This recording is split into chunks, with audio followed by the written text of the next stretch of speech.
Word up. Word of Mouth Wednesday. We're back here. It's about 7:34 p.m. And we got our second guest here on the show.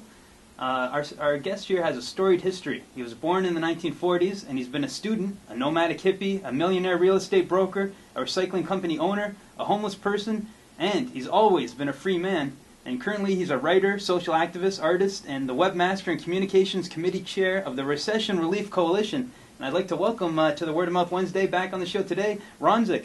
Hey, thanks, Daniel. Good to be back. Great, yeah, great having you back here in the studio. And I just wanted to get into. I think I'd like to start off with asking you, what's the latest here with the Recession Relief Coalition? Oh, we're expanding in all directions. I just, as the chair of the communications committee, have been working on setting up an outreach program where we're going to have a team of outreach workers go out into the community and do two things. Collect stories of people that have had problems due to the recession and see if we can hook them up with the right agencies to give them some help. And also, we're going to do some outreaching amongst the activist community, trying to get a little bit more cooperation going on amongst ourselves because we're so fragmented. Right, and I've seen it looks like there's the Recession Relief Coalition website. You've been updating it a lot, and there's a lot of more content on there. Recession-relief-coalition.org. And I noticed that also you got some videos posted on there from your YouTube account, youtube.com/Ronzig's Gallery. And you got some clips there from a town hall meeting, I guess, that took place last month. Was there anything that came out of this town hall meeting? I know there were some politicians there. What happened there? It was an interesting thing. I think the one of the key things was that the town hall meeting was ahead of it. We sent out a questionnaire to all of the federal parties, asking about about their policy towards some of the recession, how it's affecting the people on the street. Mm-hmm. And all of the parties except the conservatives responded to the questionnaire. The bloc could not attend the town hall. Mm-hmm. The conservatives didn't even bother to reply, and the Green and the NDP and the Liberals attended.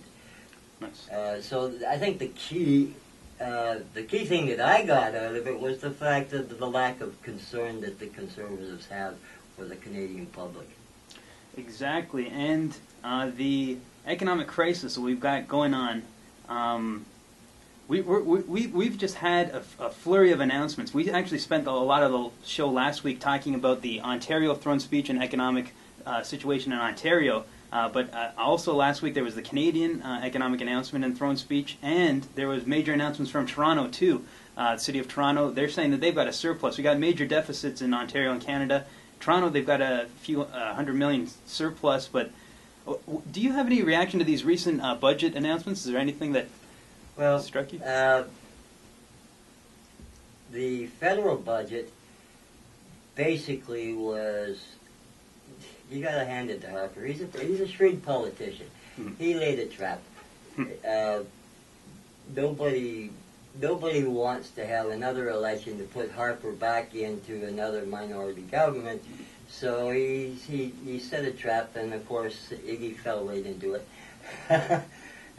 So now we're going to be stuck with Harper in a position where, as a minority government, he can act like he's a king. Because Iggy is too terrified to take him on. The budget itself really didn't do much of anything. It was a do-nothing budget.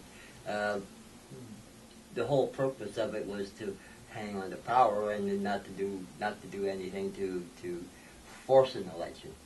Right, and speaking of Harper here, there's a situation with Harper. He's actually appeared on YouTube. You know, I know Ronzig's a big contributor to YouTube at Ronzig's Gallery. I've got some clips up on YouTube. Mine, youtube.com/supportlocalscene. Now, Stephen Harper is on YouTube. Actually, got a quick clip here of the interview. Here is some of the priorities for Harper upcoming.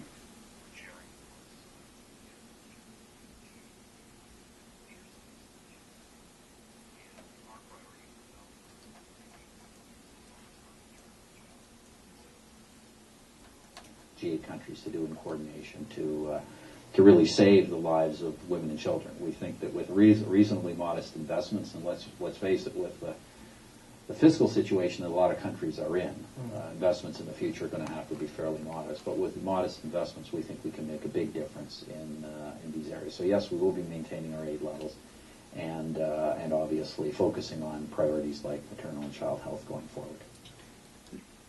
So there we have it there. Stephen Harper, and already thousands of people have already watched this on YouTube. He gets into a lot of topics, but I thought that was a good one to play. First off, because I want to ask you, or we're going to get into talking about this G20, G8, but what do you think about his priorities of helping women and children? Do you think that this is... Well, what concerns me about targeting one particular segment or more or of a population is it's not designed to help. It's designed to fragment opposition and divide and conquer is what it's all about. If you're going to help a population, you help a population. You don't help specific segments of a population. Does it matter whether it's a woman or a man if he's starving to death? Shouldn't. Yeah, that is a good point.